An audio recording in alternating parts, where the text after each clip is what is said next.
My 8-year-old son, Ethan, is one of those kids that is very hard to keep entertained and to keep occupied.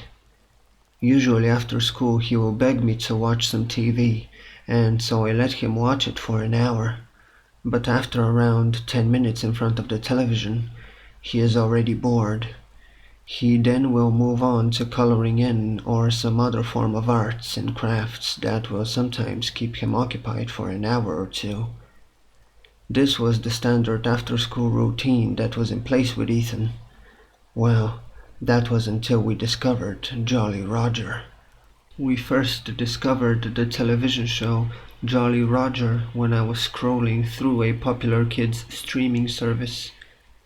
We had already scrolled through many different kids shows, all of which Ethan wasn't interested in, but when the small image and the big red writing that read Jolly Roger showed up on the screen, Ethan immediately said he wanted to watch that show.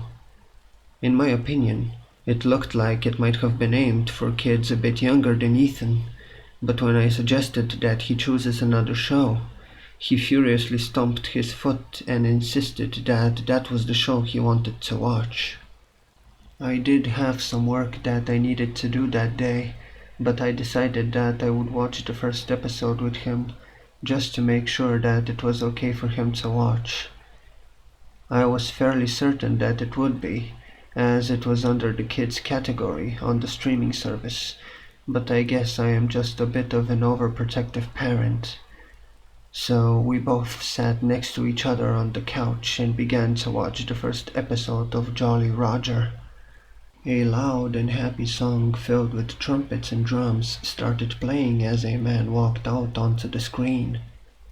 He came from inside of a large pirate ship, which I guess is where the show got its name. He walked up close to the camera as the words Jolly Roger flashed up on the screen. This man wore a long-sleeved purple shirt, black denim jeans, and he had short and medium-length curly hair that looked like little pieces of spiral pasta that emerged from his head. The thing that I noticed most about this man, though, was not his funny-looking hair. It was his smile. It was possibly the biggest grin that I have ever seen on anybody before. His lips were opened wide, revealing perfectly straight, white teeth underneath. The corner of his lips were almost up level with his nose, and it almost looked like his lips were being pulled back in order to smile as wide as he was. This man then began to talk. "Hello, kids. How are we all today? I hope we are all happy, happy, happy," he said in an overly excited and over-the-top voice. "My name is Jolly Roger, and I hope that we can all have a good time today. We will be singing, we will be dancing, and of course we will be having fun." At this point it seemed like the show was definitely going to be appropriate for Ethan. In fact, he was probably getting too old for this type of show. I did continue to watch the episode, and it continued pretty much how you would expect. Jolly Roger pulled out a guitar and sang some nursery rhymes.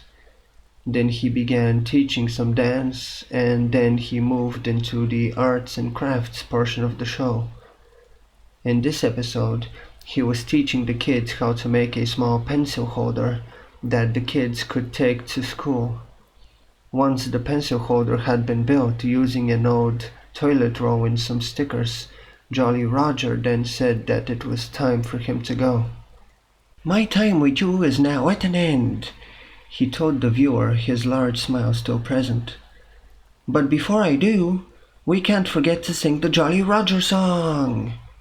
Jolly Roger then began to sing a short song. "Every day is happy, so don't be a grain dodger. So smile big and smile wide, just like Jolly Roger," he sang while waving to the camera. Jolly Roger was right though. He did smile big and he did smile wide. That was one thing that didn't change throughout the whole episode. He never once stopped smiling. That big wide smile never disappeared from his face. Once the episode was finished, I decided it would definitely be safe for me to leave Ethan alone to continue watching Jolly Roger.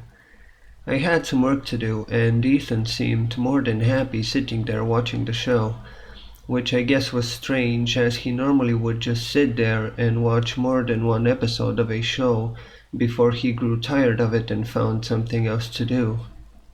But there he was, sitting perfectly still on the couch, eyes glued to the television. This was a good thing, I thought. It meant he was entertained and would allow me to get a few moments of peace to get on with work. I got up from the lounge and told Ethan I was heading to the kitchen, but he didn't respond to me. He was just focused on one thing, the television. I didn't think too much of it, left the lounge room, headed out to the kitchen and began to do some work. I guess I lost track of time because before I knew it, 2 hours had passed. I hadn't heard a peep out of Ethan, which was unusual, so I guess I got distracted by my work and had forgotten to check up on him. I got up from my seat in the kitchen and went back to the lounge room and found Ethan. He was still sitting in the same spot where I left him, his eyes still transfixed onto the TV. I went and grabbed the remote, paused the show and told him that it was time for dinner and that he would have to watch more of it tomorrow. He didn't protest or get mad. Instead, he just said okay, got up from the lounge and headed to the kitchen. As he was leaving the room, I glanced at the TV and saw that he was already on to episode 6, which is much more than he will usually watch in one sitting. We ate dinner together like normal, and then I spent the rest of the night helping Ethan with his homework. It was a pretty normal night. Everything seemed to be fine, until it was Ethan's bedtime.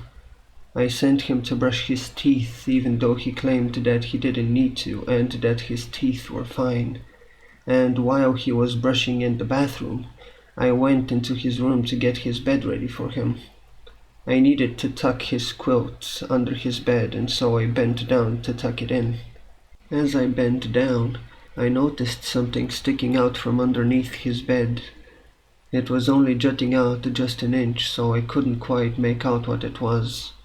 I reached out and grabbed it and pulled it out from under the bed. It was only small, and it was quite light. It took me a second to realize what exactly it was. It was a small toilet roll, but over the top of it was a thin layer of tissue paper, which was blocking one end. I felt something rattle inside it, and so I looked down into it. Inside, there was one single tooth. It was only a small tooth, so I knew that it probably belonged to Ethan. At this point, I heard some footsteps behind me, and so I turned around and saw Ethan standing at the doorway, one hand behind his back. "You didn't tell me that you lost another baby tooth. When did you lose that?" I asked him. "Only today," he replied. "I pulled it out myself." "What do you mean you pulled it out yourself?" I asked him, growing concerned as to why he would pull his own tooth out and place it into a toilet roll. Ethan looked at me for a second before replying. "Because Jolly Roger told me to. He told me that the magic wouldn't work if I didn't do it. It was a part of his arts and crafts. He told me that I needed one of my teeth and that I also needed some of your blood." Some of my blood? Before I could finish my sentence, Ethan suddenly stepped towards me and pulled his hand out from behind his back. In his hand he was holding one of my razor blades.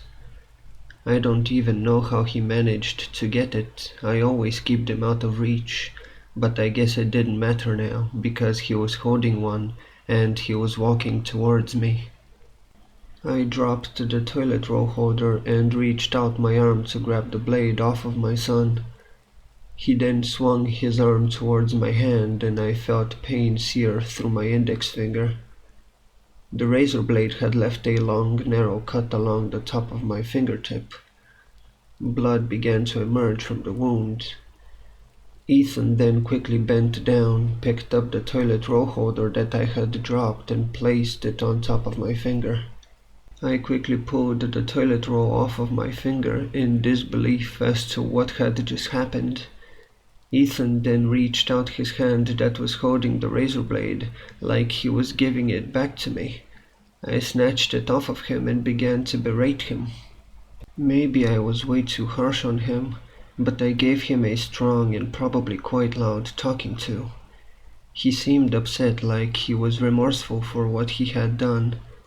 I then put him into his bed and left the room, grabbing the toilet roll holder that now contained Ethan's tooth and was smeared in my blood. I went out of Ethan's room, slamming the door behind me. Something he said was beginning to worry me though. Jolly Roger told me to?